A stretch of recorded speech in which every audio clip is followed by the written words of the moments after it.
சிந்து சமவெளி நாகரிகத்துடைய தொடர்ச்சியாக இந்த வீடியோவை பார்க்கலாம். குஜராத் மாநிலத்தில் உள்ள லோத்தலில் கண்டுபிடிக்கப்பட்ட தந்தத்தினாலான அளவுகோல் 1704 மில்லிமீட்டர் வரை சிறிய அளவீடுகளை கொண்டுள்ளது. அதன் சமகாலத்திய நாகரிகங்களில் கண்டுபிடிக்கப்பட்ட அளவுகோல்களில் இதுதான் மிகச்சிறிய பிரிவு ஆகும். மனிதர்களால் முதலில் கண்டுபிடிக்கப்பட்ட மற்றும் பயன்படுத்தப்பட்ட உலோகம் எது அப்படின்னா செம்பு. மொகஞ்சதரோவில் வெண்கலத்தால் ஆன இந்த சிறிய பெண் சிலை கிடைத்தது. நடன மாது என்று குறிப்பிடப்படுகிற இந்த சிலையை பார்த்த யார்னா sir John Marshall. Sir John Marshall முதலில் இந்த சிலையை நான் பார்த்த பொழுது இது வரலாற்றுக்கு முந்தைய காலத்தின் உருவாக்க முறையை சார்ந்தது என்று நம்புவதற்கு கடினமாக இருந்தது. எங்க அப்படின்னா மொகஞ்சதரோல வெண்கலத்தால் ஆன பெண் சிலை நடன மாது அப்படின்ற சிலையை பார்க்கும்போது இது வரலாற்றுக்கு முந்தைய காலத்தின் உருவாக்க முறையை சார்ந்தது அப்படின்னு நம்புறதுக்கு ரொம்ப கடினமா இருந்தது. ஏன்னா இது போன்ற உருவாக்கம் பண்டைய மக்களுக்கு கிரேக்க காலம் வரை தெரியவில்லை. இவை ஏறத்தாழ எத்தனை ஆண்டுகளுக்கு முற்பட்டதாக இருக்கலாம் அப்படின்னா 3000 ஆண்டுகளுக்கு முற்பட்டது. 3000 ஆண்டுகளுக்கு முற்பட்டதாக இருக்கலாம் என நினைத்தேன். இச்சிலைகள் அக்காலகட்டத்துக்கு உரியதாகவே இருந்தன என்றார் சர் ஜான் மார்ஷல். அதுக்கப்புறம் கேவிடி அப்படின்னா என்னது? கேவிடி கேனா கொற்கை, வீணா வஞ்சி, டீனா தொண்டி. கேவிடி அப்படின்னா வளாகம் பாகிஸ்தானில் இன்றும் கொற்கை, வஞ்சி, தொண்டி, அப்புறம் வேற என்ன ஊர் புதுசா இருக்குன்னா மத்ரை, உரை, கூடல்கர், மொத்தம் 3 ஊர் மத்ரை, உரை, கூடல்கர் என்ற பெயர் கொண்ட இடங்கள் உள்ளன. கொற்கை, பூம்புகார் போன்ற சங்ககால நகரங்கள் மற்றும் துறைமுகங்களின் பெயர்களுடன் உள்ள இடங்கள் ஆப்கானிஸ்தானில் உள்ளன. எது?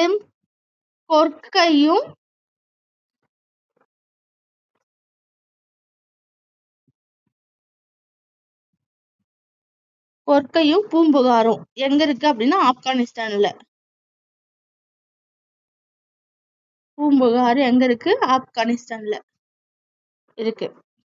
அடுத்தது ஆப்கானிஸ்தானில் உள்ள ஆறுகளான காவிரி, என்னென்ன ஆறுகள்? காவிரி, பொருன்ஸ் மற்றும் பாகிஸ்தானில் உள்ள காவிரி, வாலா, பொருணை. காவிரி, பொருன்ஸ் அப்படின்னா ஆப்கானிஸ்தான்.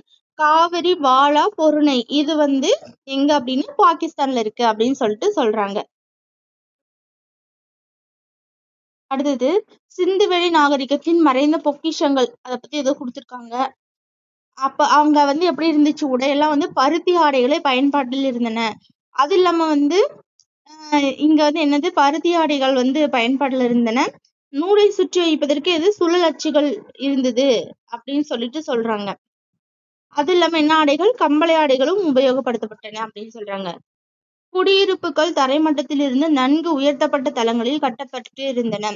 சிந்துவெளி மக்கள் அமைதியான வாழ்க்கை வாழ்ந்திருப்பதாகவே தோன்றுகின்றது. ஏனென்றால் அவர்களிடம் படை இருந்ததற்கான எந்த ஆதாரமும் இல்லை. ஏன்னா அவங்க அமைதியான வாழ்க்கை முறையோட தான் இருந்திருக்காங்க அப்படின்னு சொல்றாங்க. ஏன்னா படை இருந்ததற்கான எந்த ஆதாரமும் இல்லை அப்படின்னு சொல்றாங்க. மேலும் சில ஆயுதங்கள் மட்டுமே அங்கிருந்து கிடைத்துள்ளன. அவர்கள் தங்களின் மேம்பட்ட நிலையை அவர்களுடைய ஆடைகள், விலை மதிப்பற்ற நகைகள், மேம்பட்ட நகர வாழ்க்கை மூலம் வெளிப்படுத்தினர். அணிகலன்கள் என்ன? ஆண் பெண் இருபாலரும் ஆபரணங்களை விரும்பி அணிந்திருக்கின்றனர். கழுத்தணிகள், கையணிகள், வளையல்கள், மோதிரங்கள், காதணிகள் மற்றும் காலணிகள் முதலியவற்றையும் அணிந்திருந்தனர். தங்கம், வெள்ளி, தந்தம், சங்கு, செம்பு, சுடுமண் மற்றும் விலை உயர்ந்த கற்களால் அணிகலன்கள் செய்யப்பட்டு இருந்தன சொல்றாங்க. சிந்துவெளி மக்கள் இரும்பு மற்றும் குதிரையை அறிந்திருக்கவில்லை. எது? இரும்பு அவங்களுக்கு தெரியாது, அதே மாதிரி குதிரையும் தெரியாதுன்னு சொல்றாங்க.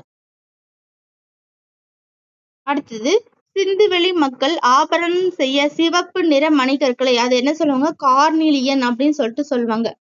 சிவப்பு நிற மணிக்கற்கள் என்னன்னு சொல்லுவாங்க? கார்னிலியன் அப்படின்னு சொல்லுவாங்க. யார் இவங்களை நிர்வகித்தது அப்படின்னா, நகர திட்டமிடலை நிர்வகிக்கவும், வணிகத்தை மேம்படுத்தவும், நகரத்தில் அமைதியை நிலைநாட்டவும், வடிகால் அமைப்பை பராமரிக்கவும் ஒரு அதிகார மையம் இருக்க வேண்டும் என்று வரலாற்று ஆசிரியர்கள் நம்புகின்றனர்.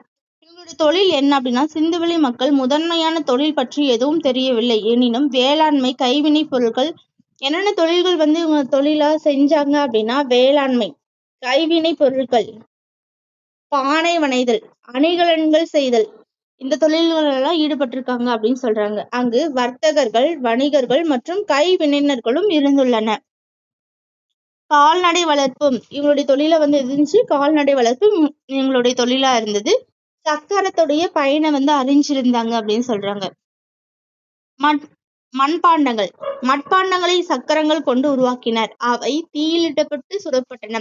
மட்பாண்டங்கள் என்ன நிறத்தில் இருந்தது அப்படின்னா, சிவப்பு வண்ணத்தில் இருந்தன. அதில் கருப்பு வண்ணத்தில் அழகிய வேலைப்பாடுகளை செய்தன. மண்பாண்டங்கள் என்னது, சிவப்பு வண்ணத்தில் இருந்தன.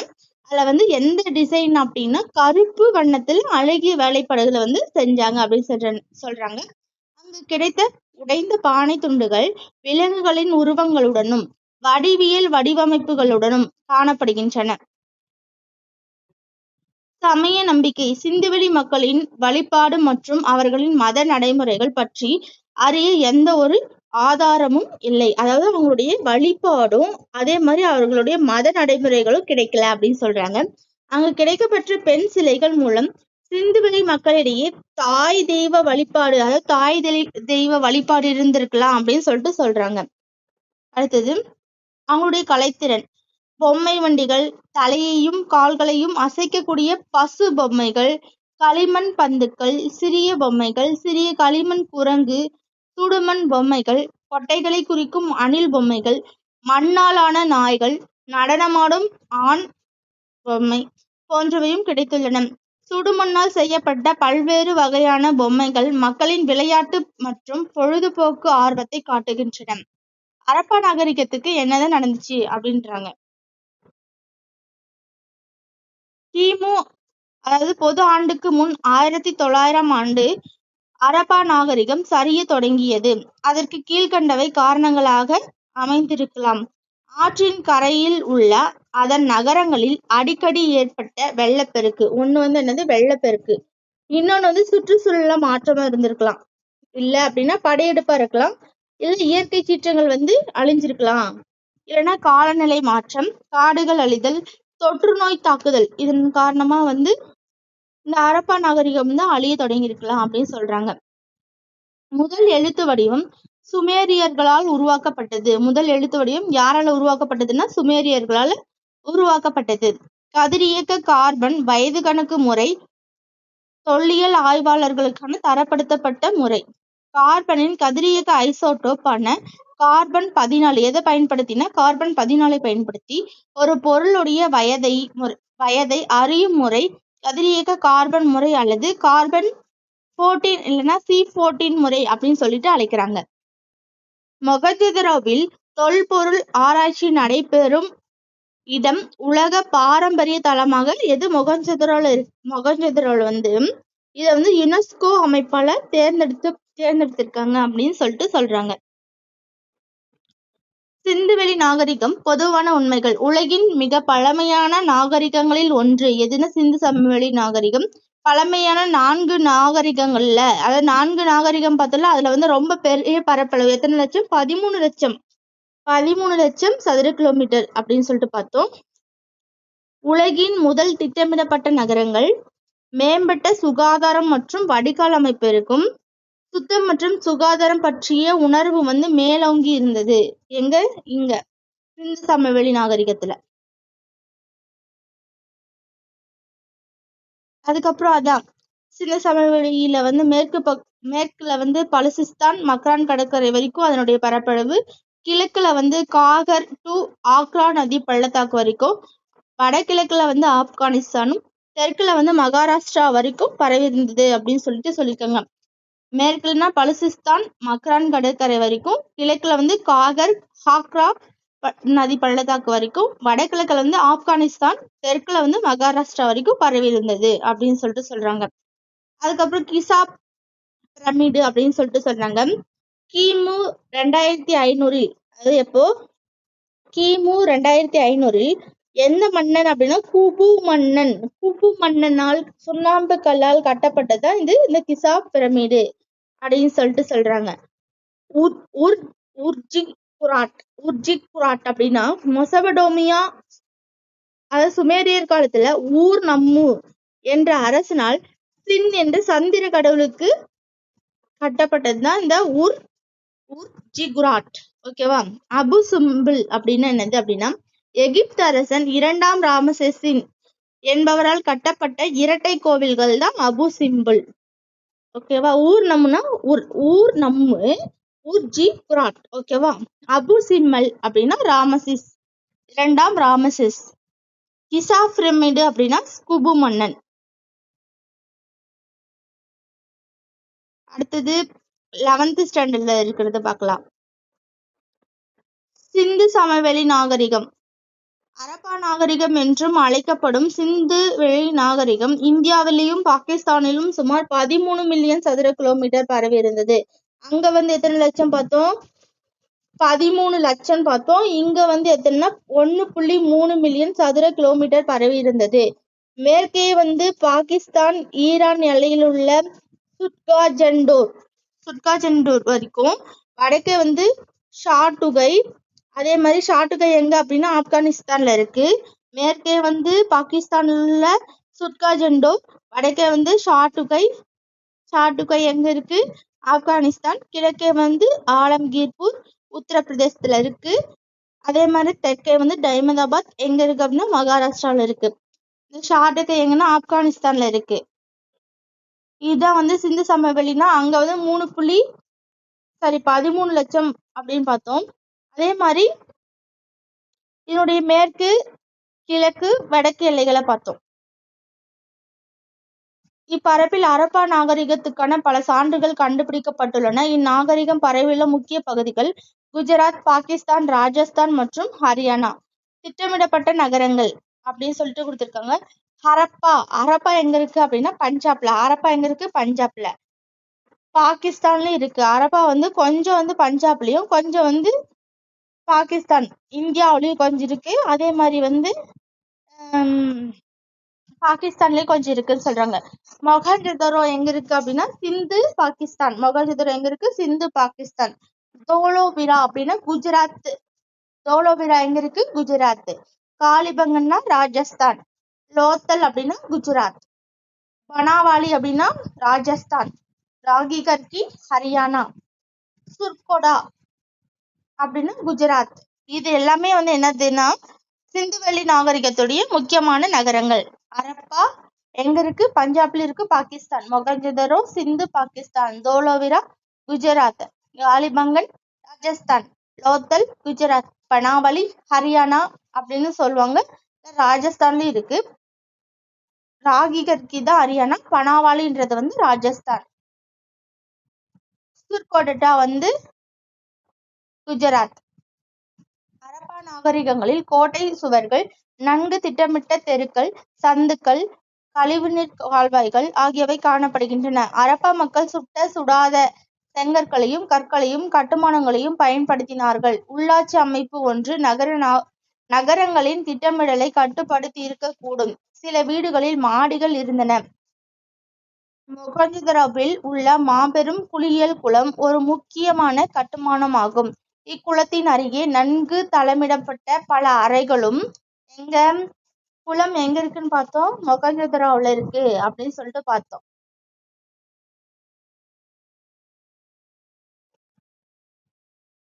சில கட்டுமானங்கள் களஞ்சியங்கள் போல் காணப்படுகின்றன.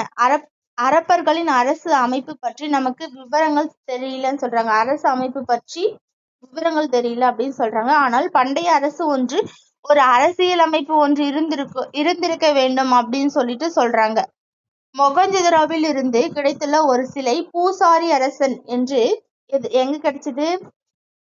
மொகஞ்சதாரோல கிடைச்சது பூசாரி அரசன் என்று அடையாளம் காட்டப்பட்டுள்ளது. ஆனால் அது சரியானதா என்று உறுதிப்படுத்தப்படவில்லை. அரப்பா தான் முதலில் கண்டுபிடிக்கப்பட்ட இடம் என்பதால் சிந்துவெளி நாகரிகம் அரப்பா நாகரிகம் என்றும் அழைக்கப்படுகிறது.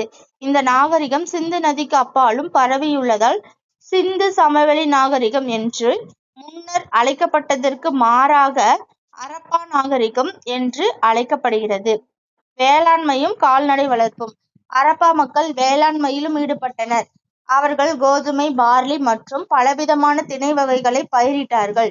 இரட்டை சாகுபடி முறையையும் அவர்கள் கடைபிடித்தார்கள். ஆடு மாடு வளர்த்தலும் அவர்களுக்கு தெரிந்திருந்தது.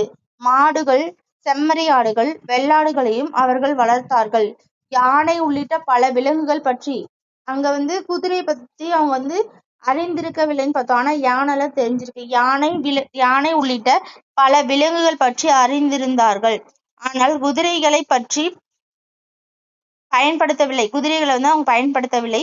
ஹரப்பாவின் மாடுகள் ஜெபு என்று அழைக்கப்படும். இது ஒரு பெரிய வகை மாட்டின் இனம். சிந்துவெளி முத்திரைகளில் இவ்வகையான பெரிய காளை உருவம் காணப்படுது அப்படின்னு சொல்றாங்க. மட்பாண்ட கலை. ஹரப்பா மக்கள் ஓவியங்கள் தீட்டப்பட்ட மட்பாண்டங்களை பயன்படுத்தினார்கள். மட்பாண்டங்கள் ஆழமான சிவப்பு வண்ணம் பூசப்பட்டு கருப்பு, பாருங்க மேல எப்படி இருக்கு, ஃபுல்லா ரெட் கலர்ல இருக்கு. ரெட்டு அது உள்ள டிசைன் என்னதுன்னா பிளாக் கலர்ல இருக்கு அப்படின்னு சொல்றாங்க. அது ஆழமான சிவப்பு வண்ணம் பூசப்பட்டு கருப்பு நிற ஓவியங்கள் தீட்டப்பட்டவை. பீடம் வைத்த தட்டு, தானியம் போன்றவற்றை சேமித்து வைப்பதற்கான ஜாடிகள். இது பாருங்க ஜாடி மாதிரி இருக்கா. அதுக்கப்புறம் துளையிடப்பட்ட ஜாடிகள், அதுக்கப்புறம் கோப்பைகள், எஸ் வடிவ ஜாடிகள், தட்டுகள், சிறு தட்டுகள், கிண்ணங்கள், பானைகள் என்று பலவிதமான மண்பாண்டங்களை செய்தார்கள். அவர்கள் மட்பாண்டங்களில் சித்திரங்களை தீட்டினார்கள். அரசமர இலை, மீன் செதில், ஒன்றையொன்று வெட்டும் பட்டங்கள், குறுக்கும் நெடுக்குமான கோடுகள், கிடைக்கோட்டு பட்டைகள், கணித வடிவியல் ஜியோமதி வடிவங்கள், செடி கொடிகள் என பல்வேறு ஓவியங்களை கருப்பு நிறத்துல தீட்டினாங்க அப்படின்னு சொல்றாங்க. அதுக்கப்புறம் உலோக கருவிகளும் ஆயுதங்களும். ரோரரி பிளேட்டுகள் எங்க இருக்கு அப்படின்னா சிகர்பூர், குஜராத். ஹரப்பா பண்பாட்டு மக்கள் செட் என்ற சிலிக்கா கல் வகையில் செய்த பிளேட்டுகள், கத்திகள், செம்பு பொருட்கள், எலும்பாலும் தந்தத்தாலும் செய்யப்பட்ட கருவிகள் ஆகியவற்றை பயன்படுத்தினார்கள். இரும்பின் பயனை அவர்கள் அறியவில்லை. கூர்மையான கருவிகள், உளிகள், ஊசிகள், மீன் தூண்டில் முள்கள், கத்திகள், நிலுவை தட்டுகள், முகம் பார்க்கும் கண்ணாடி, அஞ்சனம் திட்டும் குச்சி ஆகியவை செம்பால் செய்யப்பட்டன. செம்பில் செய்த அம்புகள், ஈட்டிகள், உளி, கோடாரி ஆகிய கருவிகளை பயன்படுத்தினாங்க அப்படின்னு சொல்றாங்க. மொகஞ்சதாரோவில் கிடைத்துள்ள நடனமாடும் பெண்ணின் சிலை அவர்களுக்கு மெழுகு அச்சில் உலோகத்தை உருக்கி ஊற்றி சிலை வார்க்கும் லாஸ்ட் வேக்ஸ் தொழில்நுட்பம் இழந்த மெழுகு செயல்முறை தெரிந்திருந்தது என்பதை காட்டுகிறது. ரோரி செட் என்பவை பாகிஸ்தானில் உள்ள ரோரி என்ற பகுதியில் இருந்து பெறப்பட்ட செட் மூலப்பொருட்களை குறிக்கிறது. இவை ஹரப்பா மக்களால் கூர் ஆயுதங்களை உருவாக்க பயன்படுத்தப்பட்டன. ஹரப்பா மக்கள் கல் மற்றும் வெண்கலத்தினாலான ஆயுதங்களை பயன்படுத்தினர். ஆடை அணிகலன்கள். ஹரப்பா பண்பாட்டு மக்கள் பருத்தி மற்றும் பட்டு பற்றி அறிந்திருந்தார்கள். உலோகத்தாலும் கல்லாலுமான அணிகலன்களை பயன்படுத்தினார்கள். செம்மணிகள்னா என்னன்னு சொல்லுவாங்க அப்படின்னா கார்னிலியன். அப்புறம் செம்பு, தங்கத்தினாலான அணிகலன்களை செய்தார்கள். கல் அணிகலன்களையும் சங்கு வளையல்களையும் செய்தார்கள். சிலவற்றில் அணி வேலைப்பாடுகளும் செய்யப்பட்டிருந்தன. இவற்றை அவர்கள் மெசபடோமியாவிற்கு ஏற்றுமதி செஞ்சாங்க. எங்க ஏற்றுமதி செஞ்சாங்க அப்படின்னா மெசபடோமியாவிற்கு ஏற்றுமதி செய்தார்கள். வணிகமும் பரிமாற்றமும். ஹரப்பா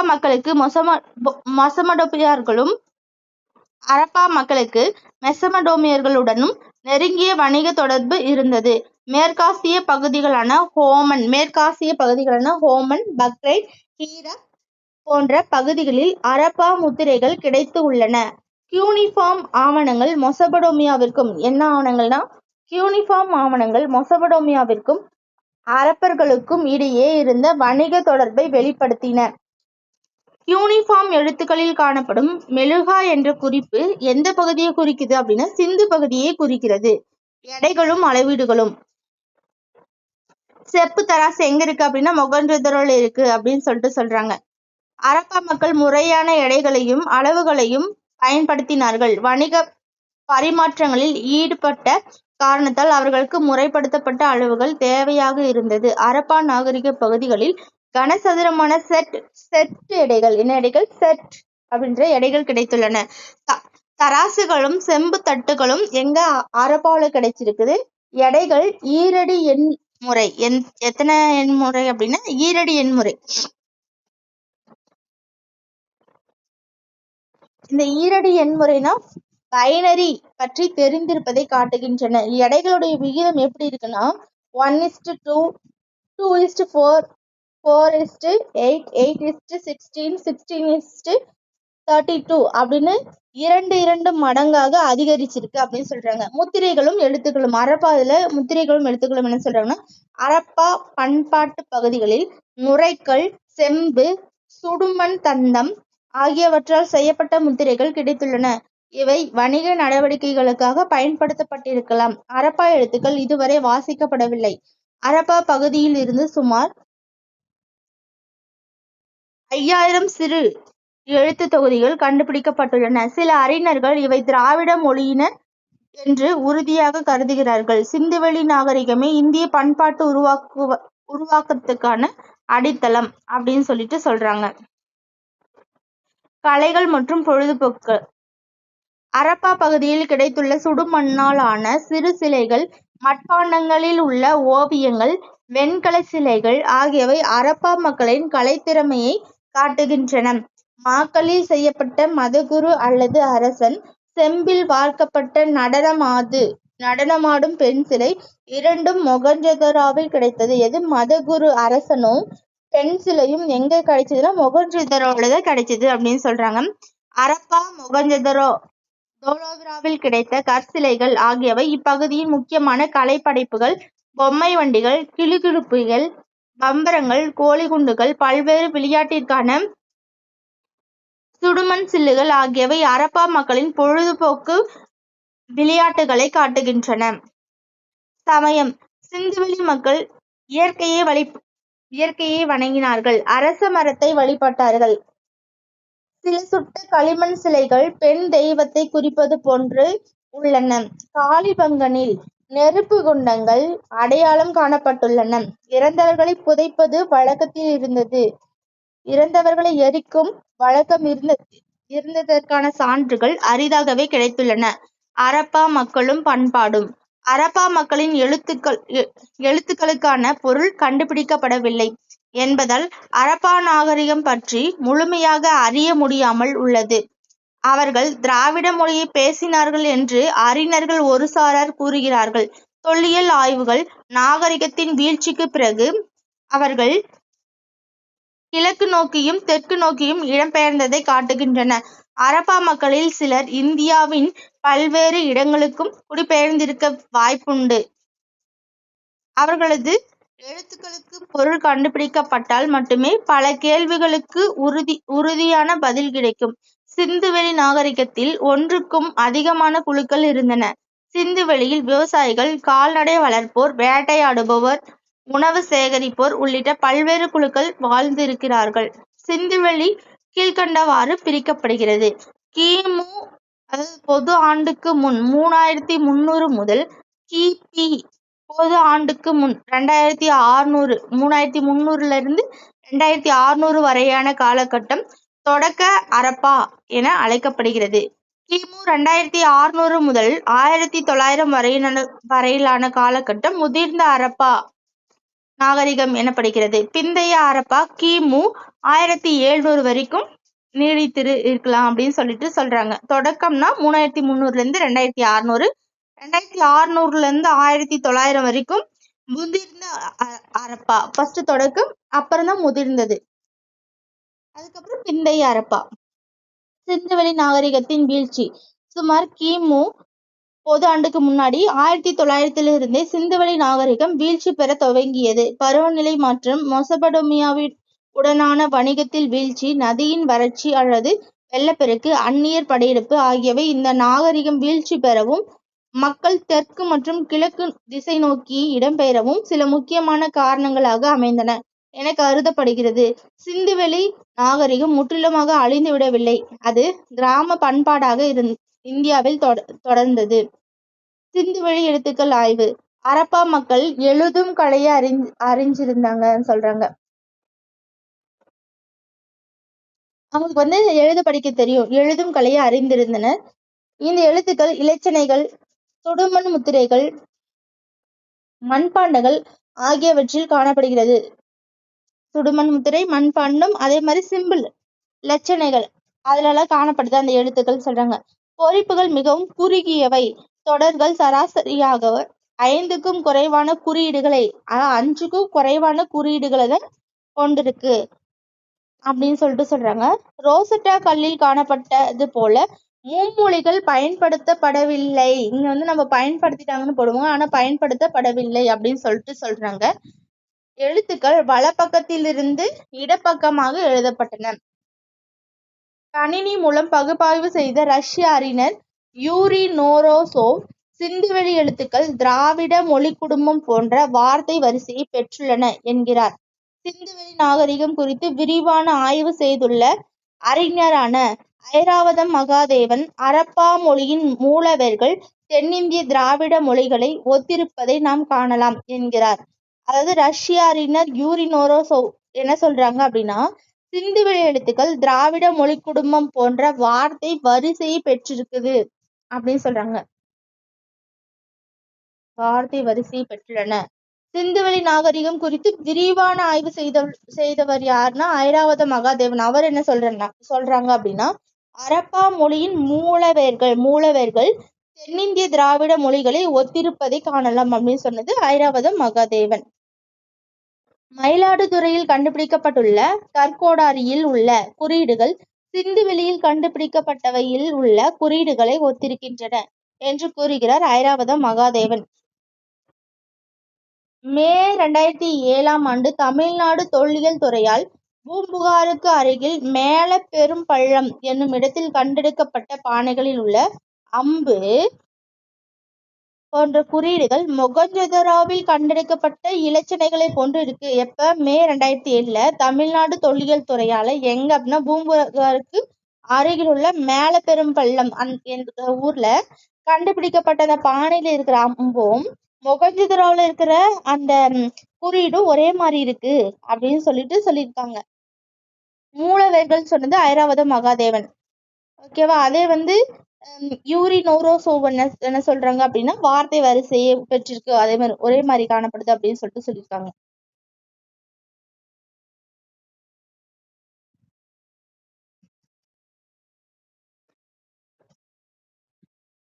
அடுத்தது 11th ஸ்டாண்டர்ட்.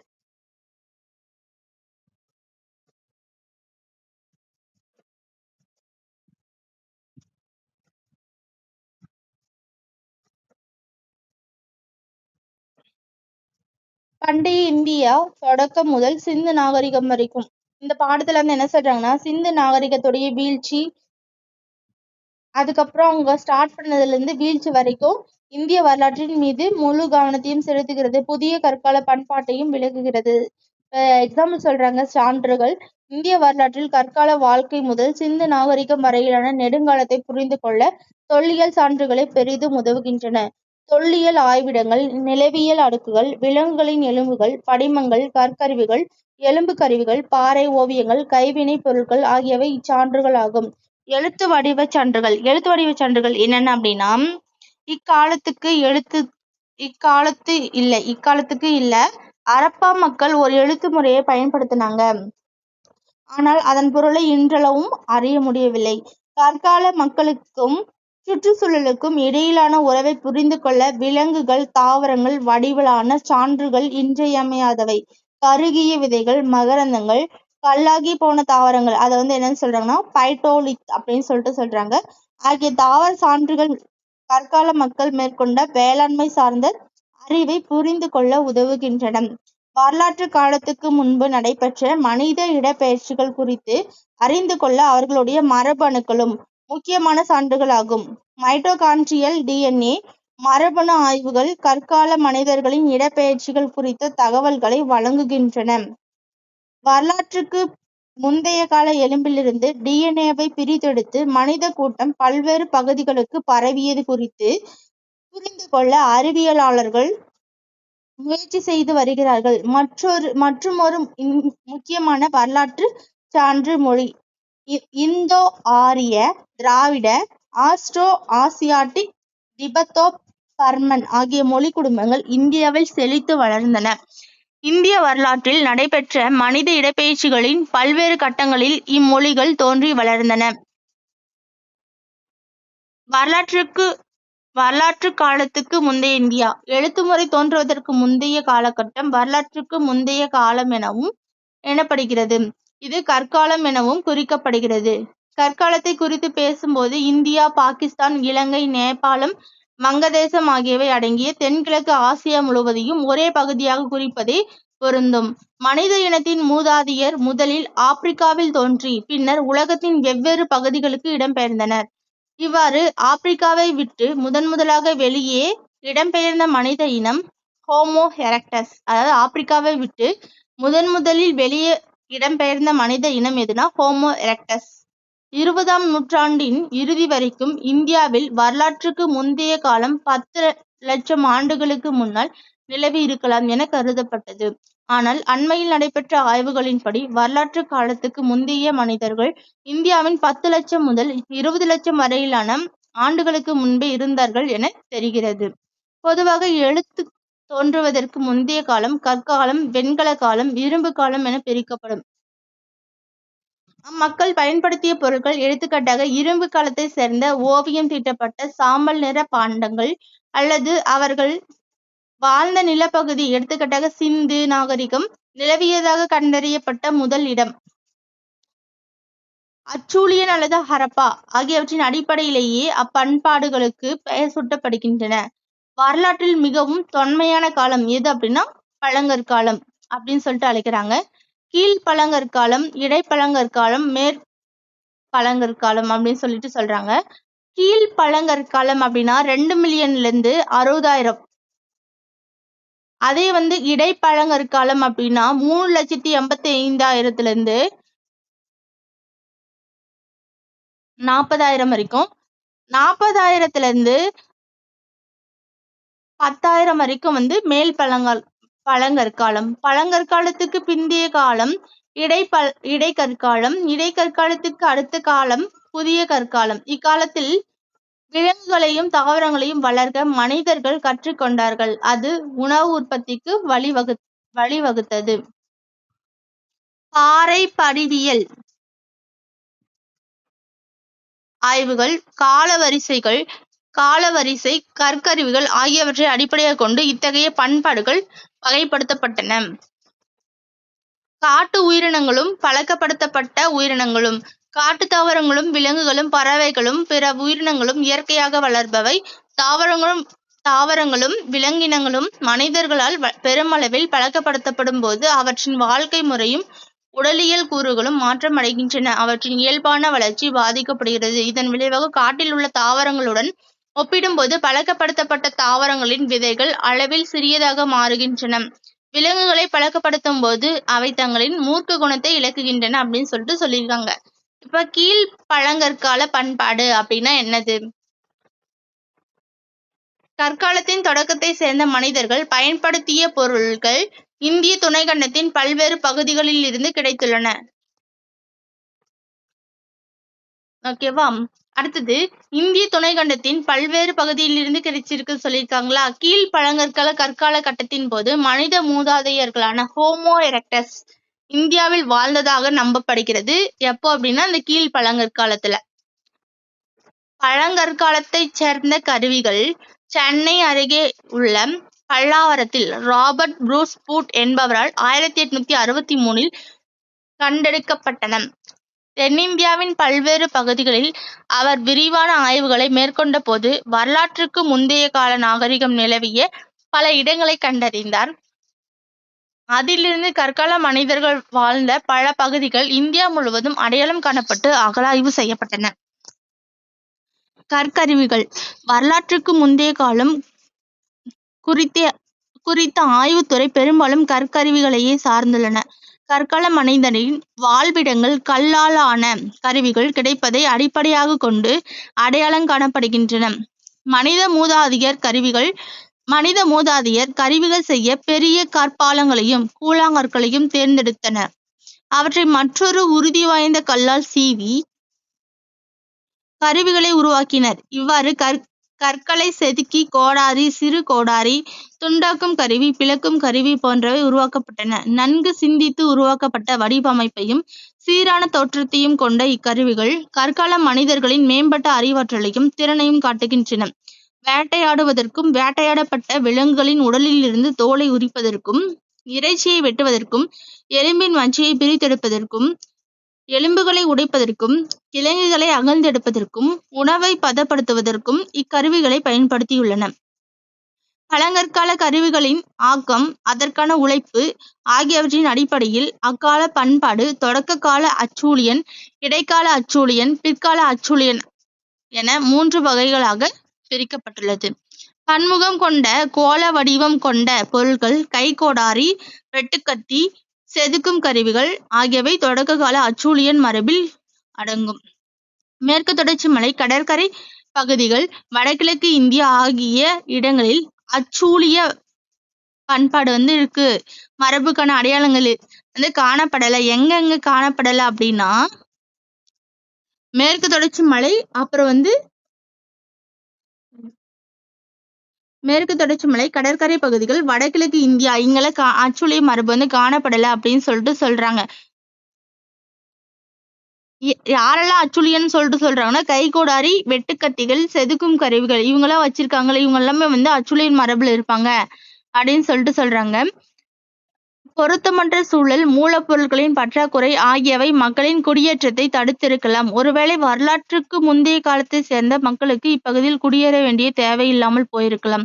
இம்மக்கள் வாழ்ந்த இடங்கள் அதிக எண்ணிக்கையில் மத்திய இந்தியாவிலும், இந்தியாவின் தென்கிழக்கு பகுதியிலும், சென்னைக்கு அருகில் கண்டறியப்பட்டுள்ளன.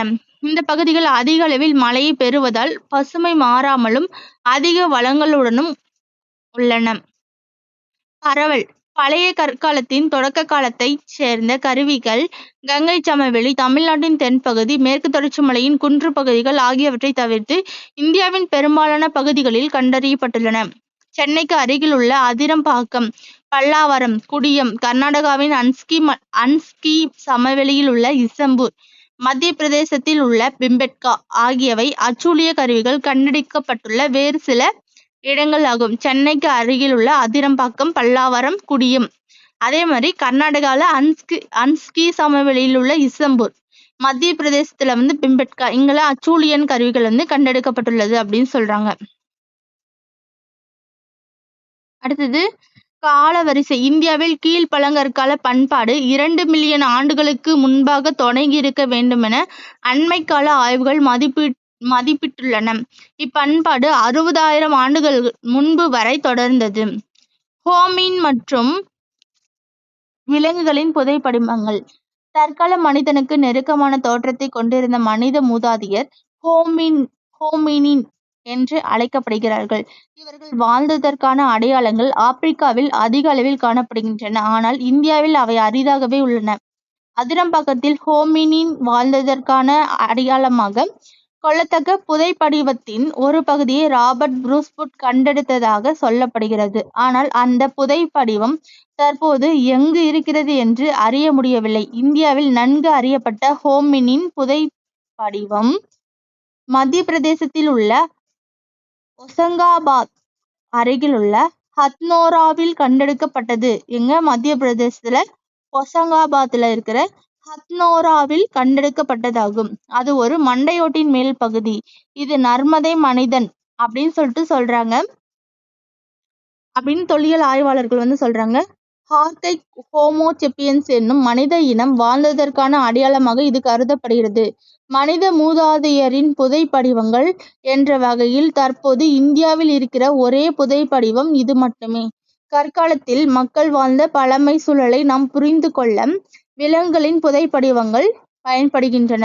நர்மதை சமவெளியில் மிகப்பெரிய தந்தங்களை உடைய வரலாற்றுக்கு முந்தைய காலகட்ட யானை எலிபஸ் நமடிகஸ்.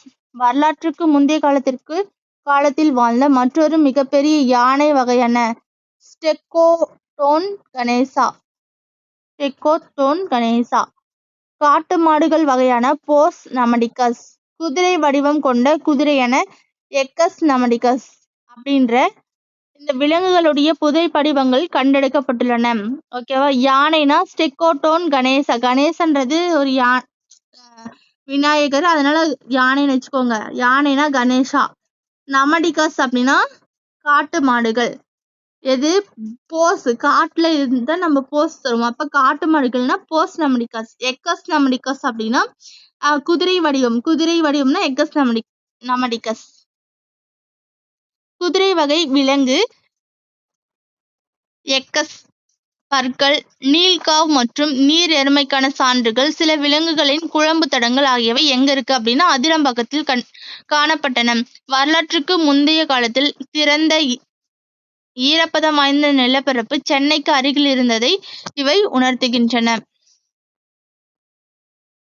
எக்கஸ் அப்படின்னு என்னது அப்படின்னா குதிரை, கழுதை, வரிக்குதிரை, மொத்தம் 3 குதிரை, கழுதை, வரிக்குதிரை ஆகிய விலங்குகளை உள்ளடக்கிய பேரினம் தான் அந்த எக்கஸ் அப்படின்னு சொல்றாங்க.